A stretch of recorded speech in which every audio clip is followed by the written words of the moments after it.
terpisah dari kasus tewasnya 6 laskar itu. Tewasnya 6 laskar FPI itu kita selesaikan. Kalau itu ada pelanggaran HAM dari polisi, kita selesaikan.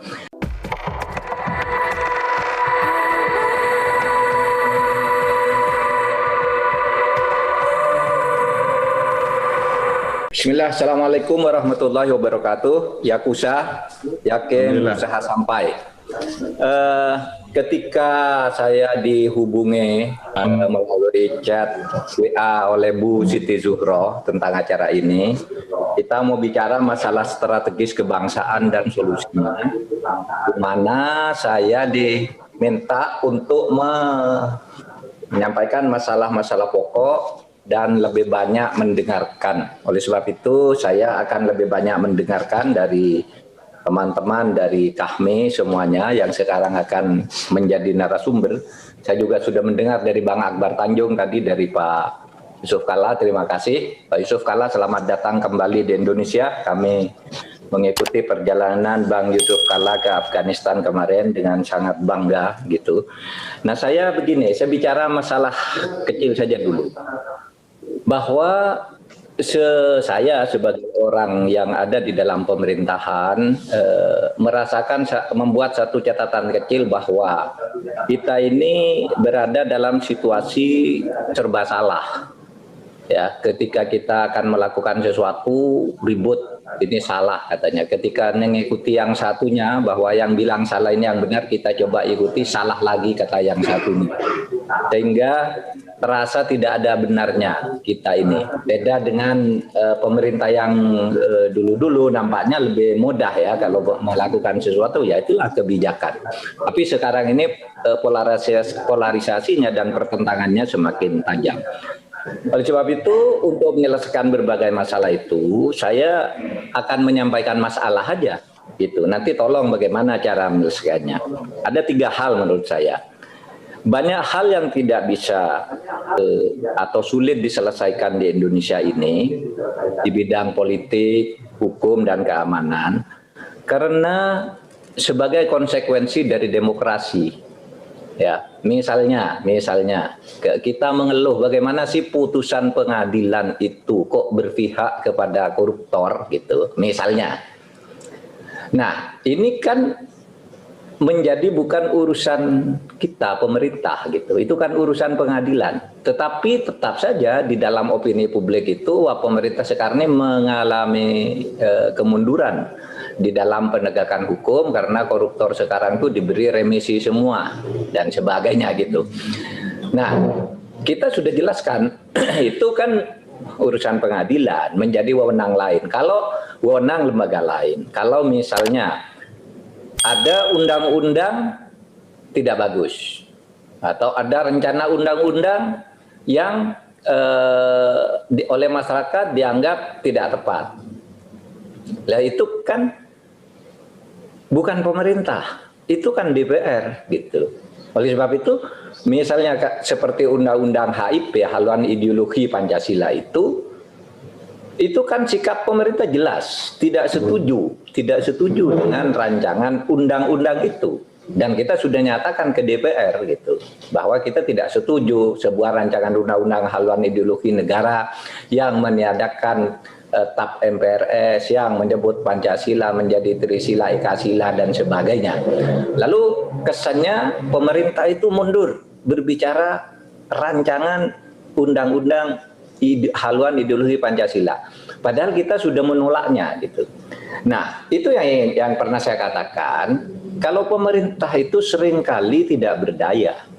Karena apa? Karena sebagai konsekuensi demokrasi, kalau misalnya Mahkamah Konstitusi atau Mahkamah Agung memutuskan sesuatu yang oleh rakyat tidak disukai misalnya, pemerintah itu tidak bisa berbuat apa-apa karena di dalam demokrasi ada pembagian kekuasaan.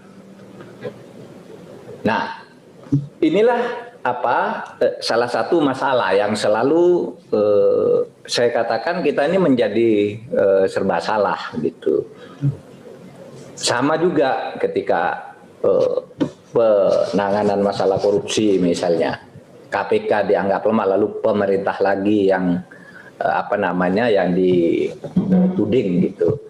Padahal kita sudah mengatakan KPK itu kan independen gitu. Meskipun sebenarnya saudara, kalau mau kita objektif, tahun pertama KPK yang sekarang kalau dibandingkan dengan tahun pertama KPK yang sebelumnya, itu objektifnya ini jauh lebih banyak sekarang prestasinya. Kita ingat ketika Pak Agus Raharjo dulu menjadi ketua KPK pertama bersama Saud dan sebagainya, itu kan tahun pertama juga nggak bisa berbuat apa-apa. Nah ini sekarang setahun sudah bisa berani menangkap menteri, DPD, DPR, bupati, wali kota juga ditangkapi juga, udah lebih banyak sekarang ini sebenarnya ya. Tapi taruhlah itu dikira jelek, dibilang jelek, itu kan KPK sendiri. Kita sudah mengatakan KPK itu adalah lembaga di dalam rumpun eksekutif, tetapi bukan bagian dari lembaga eksekutif. Seperti KPU juga, KPU, Komnas HAM itu kan rumpunnya eksekutif, tapi bukan bagian, apalagi bawahan dari eksekutif. Itu satu yang menyebabkan kita tuh seperti terasa serba salah. Yang kedua, masalah yang saya catat itu, masalah itu timbul karena sudah ditetapkan oleh pemerintah sebelumnya, dan kita lalu dibebani tugas untuk mengatasi problem-problemnya yang sudah dikunci. Misalnya sekarang begini ya, ada orang ribut. Kok ada penguasaan lahan tanah sampai ratusan ribu hektar? Saya punya daftar 14 dan lebih dari itu, 14 grup perusahaan yang menguasai tanah ratusan ribu hektar itu misalnya. Lalu dikatakan pemerintah tidak adil, masa membuat HGU seperti itu, tidak adil kepada rakyat. Nah saudara, itu tuh sudah bertahun-tahun sejak zaman Pak Harto, dilanjutkan juga pemerintah-pemerintah sebelumnya gitu, dan kita tuh tidak ada yang membuat yang baru, lalu kita lagi yang dianggap biang masalahnya gitu. Itu satu, kalau itu dianggap salah. Tapi itu belum tentu salah juga, karena kalau tanah itu tidak digarap, tidak di HGU-kan, itu tidak produktif. Dengan HGU itu banyak pendapatan, distribusi pertumbuhan ekonomi naik, lalu didistribusikan ke masyarakat sekitarnya. Itu juga ada, sehingga kalau tanah itu tetap ditelantarkan, sudah di HGU-kan, itu juga bisa diambil oleh negara, bisa diberikan sanksi oleh negara. Tetapi oke lah, kalau itu mau dianggap salah. Itu kan pemerintah sebelumnya yang membuat. Lalu ada orang mengatakan, loh Anda pemerintah Jong, jangan menyalahkan pemerintah sebelum. Iya, kita tidak menyalahkan, hanya menginformasikan saja. Kita akan menyelesaikan sekarang ini, ketika kita akan menyelesaikan sekarang ini tidak bisa. Misalnya ada satu perusahaan punya HGU sampai 600 ribu hektar misalnya. Mereka sudah mendapatkan itu secara sah dari pemerintah yang sebelumnya. Dan kita tidak bisa membatalkan sepihak, karena kalau membatalkan sepihak itu di dalam urusan perdata itu sebuah kesepakatan yang dibuat secara sah itu berlaku sebagai undang-undang, tidak bisa dibatalkan sepihak oleh pemerintah sesudahnya, kalaupun itu dianggap salah. Nah ini masalah kita nih, Bagaimana menurut saudara, menurut kita semua solusinya menghadapi masalah ini? Memang realistisnya ya sudah, nunggu aja habis masa pemberian HGU-nya. Tetapi supaya diingat, pemberian HGU itu zaman Pak Harto dulu diusulkan menjadi 100 tahun, lalu turun menjadi 90 tahun, lalu sekarang ini 85 tahun. 35 tahun pertama, ya. Kemudian sesudah itu bisa diperpanjang 25 tahun, bisa diperpanjang 25 tahun dengan hak prioritas kepada orang yang sudah dapat HGU itu. Itu adalah ketentuan hukumnya. Terus sekarang mau diapain gitu. Nah, ini masalah. Jadi kita sudah dikunci oleh keputusan-keputusan pemerintah sebelumnya, dan kita sebagai pemerintah yang melanjutkan terikat dengan keputusan pemerintah sebelumnya itu. Kalau kita mengatakan bahwa itu adalah keputusan pemerintah sebelumnya, bukan kita mau buang badan, menyalahkan pemerintah sebelumnya, tidak. Kita hanya menginformasikan, kita tidak membuat kebijakan itu, dan kita akan menjaganya, akan menyelesaikannya berdasar hukum yang berlaku.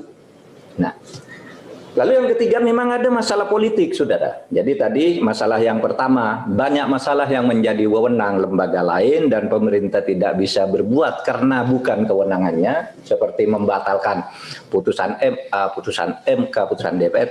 Yang kedua, masalahnya itu sudah ditetapkan oleh pemerintah sebelumnya dan kita tidak boleh secara sepihak membatalkannya, seperti HGU yang ratusan ribu hektar atau jutaan hektar bahkan kalau sudah disatukan dari berbagai grup-grup perusahaan itu. Kemudian yang ketiga ada masalah politik, di mana ada sekelompok orang yang apapun yang dilakukan oleh pemerintah, entah benar entah salah, pasti dihantam aja, tidak ada benernya. Itu ada yang begitu. Nah, yang dulu-dulu yang begini ini ada, tetapi tidak terlalu kuat. Sekarang kan didukung oleh medsos yang begitu masif gitu, sehingga saya kemarin bicara tentang polisi cyber. Polisi cyber itu ya penegakan hukum terhadap pelanggaran cyber. Karena banyak misalnya orang seenaknya sekarang memotong berita, membuat judul yang substansinya salah total. Misalnya begini nih, saya kemarin mengatakan begini.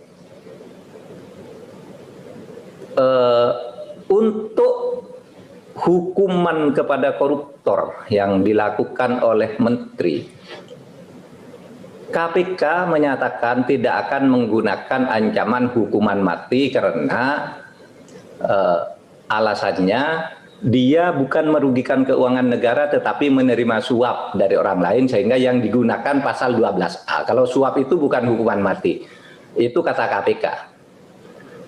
Lalu saya nyambung, tapi kalau saya berpendapat bisa dengan hukuman mati, dan saya menyarankan agar menteri-menteri yang korupsi begitu tuh diancam dengan hukuman mati, dituntut dengan hukuman mati. Tetapi yang berita yang ditulis itu, yang pernyataan KPK, menurut Mahfud koruptor, para menteri yang korupsi tidak bisa dihukum mati karena dia tidak merugikan keuangan negara melainkan menerima suap. Itu kan saya ngutip KPK, lalu itu dikatakan dari saya, bersebar kemana-mana. Saya sih tidak rugi, saya hanya ingin mengatakan betapa sekarang ini hoax itu sengaja dibuat begitu rupa, gitu. Kutipan-kutipan yang sudah 4 tahun lalu dikeluarkan lagi, diberi tanggal hari ini, dan itu membuat gaduh. Nah, sehingga saya katakan yang begitu-gitu mungkin tidak terlalu berbahaya, cuma merusak opini. Tetapi ada orang misalnya yang mengancam akan memotong leher polisi, akan memotong leher presiden, dan macam-macam gitu. Nah, yang begitu-gitu, gitu. Nah, kalau kita tidak aktifkan polisi cyber itu, ya akan susah juga. Gitu. Kita akan terlalu liberal dan akan masuk kerusakan-kerusakan yang tidak bisa dibayangkan. Jadi kan saya katakan kita akan aktifkan polisi cyber, bukan membentuk, aktifkan. Karena polisi cyber kita tuh gampang kok. Kalau misalnya Pak Asep misalnya mendapat berita gitu ya, awas Anda akan dibunuh gitu. Nah, besok tanggal sekian akan ada pembunuhan terhadap si A gitu. Dapat misalnya Pak Asep.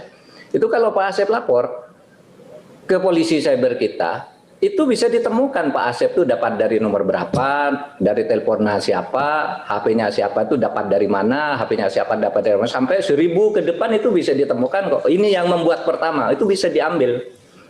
Polisi cyber kita bisa begitu. Sekarang itu alatnya. Oleh sebab itu kalau ada orang mengancam-ngancam jam 8 pagi, jam 10 sudah ditangkap, itu bisa kok sekarang, dan itu banyak dilakukan. Karena polisi cyber kita bisa untuk hal-hal yang kriminal, yang membahayakan, yang seperti itu. Nah, saya katakan ini perlu diaktifkan misalnya. Nah, saudara, yang terakhir saya ingin bicara tentang kasus Habib Rizik Syihab. Ya. Pertama, ada 3 kasus di sini. Pertama, penahanan Habib Rizik Syihab. Yang kedua, tewasnya 6 laskar pengawal Habib Rizik Syihab, dan ketiga, tanah Megamendung. Saudara, kita akan menyikapi ini secara sendiri-sendiri. urusan hukum Habib Rizik Syihab yang menyangkut soal kerumunan sebagai pintu masuk dan pengancaman serta provokasi berdasar pasal 160 itu akan dilanjutkan sebagai hukum yang tersendiri, terpisah dari kasus tewasnya 6 laskar itu. Tewasnya 6 laskar FPI itu kita selesaikan. Kalau itu ada pelanggaran HAM dari polisi, kita selesaikan. Tetapi pemerintah memang tidak akan membentuk TGPF tentang itu. Karena apa? Karena menurut hukum pelanggaran HAM yang seperti itu, menurut Undang-Undang nomor 26 itu urusan Komnas HAM. Sehingga kita katakan, ayo Komnas HAM, Anda bekerja apa saja. Saya sudah ketemu dengan Komnas HAM, silakan selidiki, kami tidak akan mempengaruhi, tidak akan intervensi. Kalau Anda perlu pengawalan dari polisi, kami bantu, gitu, agar Anda tetap independen. Dan nanti diumumkan sendiri, pemerintah akan ikuti apa hasil Anda itu, nanti akan kita follow up. Jadi kita tidak membentuk TGPF sendiri, karena kita dulu membentuk Undang-Undang nomor 26 tentang Komnas HAM itu memang diberi tugas untuk itu. Jadi sekarang silakan Komnas HAM, Anda selidiki aja, katakan kalau polisi salah, tapi katakan juga kalau ada pihak lain yang salah. Nanti kita dengar. Kan Anda pasti bisa meyakinkan publik bukti-buktinya apa, bagaimana Anda menemukan bukti itu. Nah untuk itu, untuk laskar yang, untuk tewasnya laskar ini akan ditangani secara terpisah sebagai kasus tersendiri, tidak lalu yang satu menutup yang lain, gitu.